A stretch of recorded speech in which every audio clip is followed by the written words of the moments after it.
All right, let's get into it. Exam season, right? It always feels like this period of crazy high stress, just high stakes cramming. But what if it didn't have to be like that?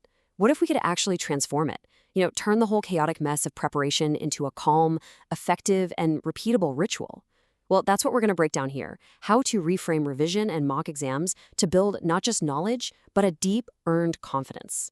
And this right here is the core idea that honestly changes everything. We have to stop thinking of revision as one job over here and mock tests as this other scary thing over there. They're not. They are partners in a dance. Revision is where you shape your understanding, kind of like you're building a sculpture in your mind. And mock tests, well, that's when you check if that sculpture can actually handle the pressure of the exam room. It's one single, powerful rhythm. So let's kick things off with the first part of that rhythm, revision itself.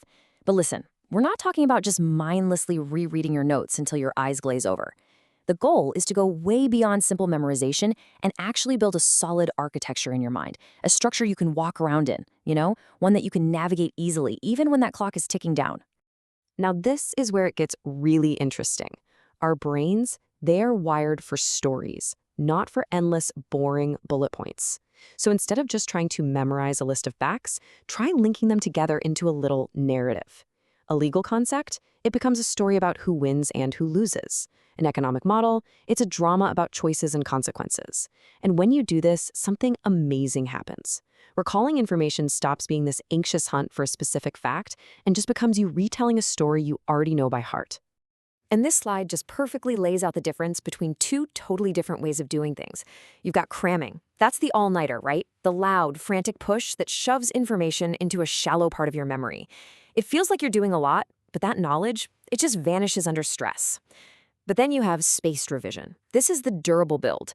And what's wild is that it actually uses the fact that we forget things as a tool. Every single time you recall something after a little while, you're rebuilding a stronger connection to it in your brain. It's a quieter, more patient, and way, way more effective process. So let's make this real with an example.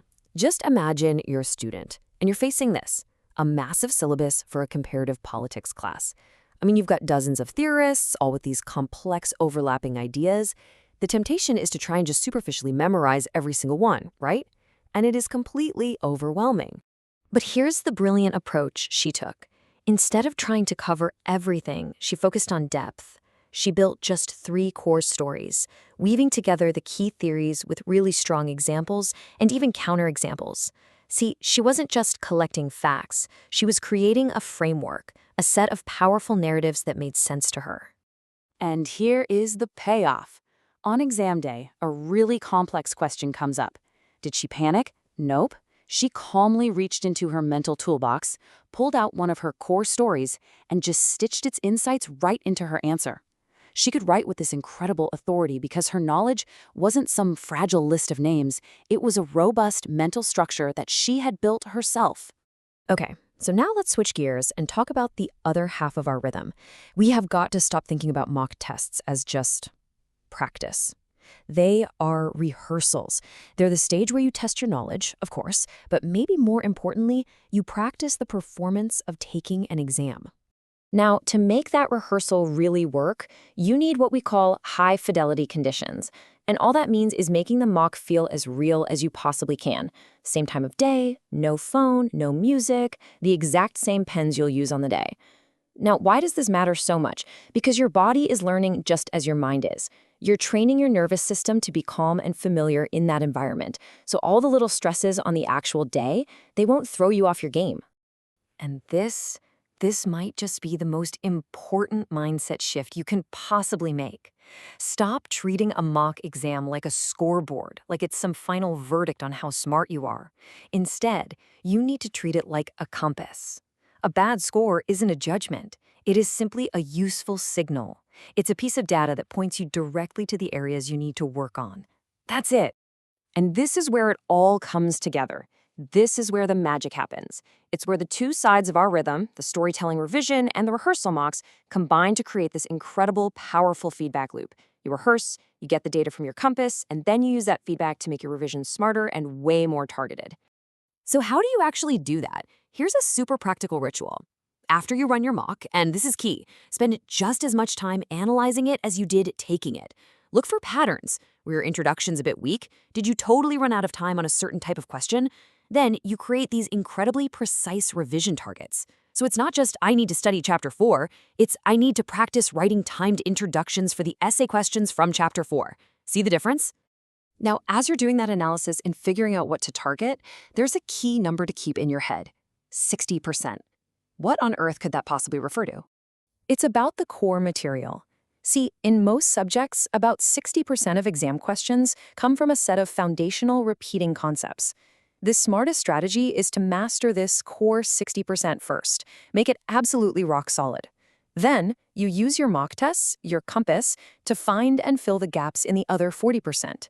It's a much more humane strategy that fights that awful anxiety of feeling like you have to know absolutely everything. So when you combine this storytelling kind of revision with these rehearsal-based mocks, something really amazing starts to happen. The outcome isn't just a better grade. You start to build this steady, earned confidence. You're actually earning a sense of calm that comes directly from all that practice.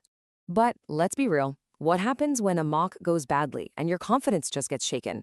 Well, here is a specific recovery ritual for that exact moment. First, don't panic. You have to remind yourself, it is just data. Then write down one concrete, actionable step you're going to take. And right after that, write down one motivational truth about the progress you've already made. And finally, just take 3 long, slow breaths. I know it sounds simple, but this little act can literally interrupt the panic loop and let you see the mock for what it is: a tool, not a weapon. And this quote it absolutely gets to the heart of everything we've been talking about. The confidence that we're looking for here, it isn't loud or arrogant. It's not bravado. It's a quiet, steady trust. A trust that you have built day by day through your rituals of practice and reflection. It's not some feeling you just hope for. It's a state you actually earn through your habits. And this brings us to our final and maybe most crucial point. When you practice storytelling, when you rehearse under pressure, when you analyze your mistakes with kindness, you're basically doing a huge favor for the person who's eventually going to have to walk into that exam room. You are being generous to your future self, giving them the tools and the calm they're going to need to succeed. And so that leaves us with one final question for you to think about. On your next study day, your next prep session, how can you be just a little bit more generous to your future self? What's one small thing you can do to turn your preparation from a chore into a true practice of confidence?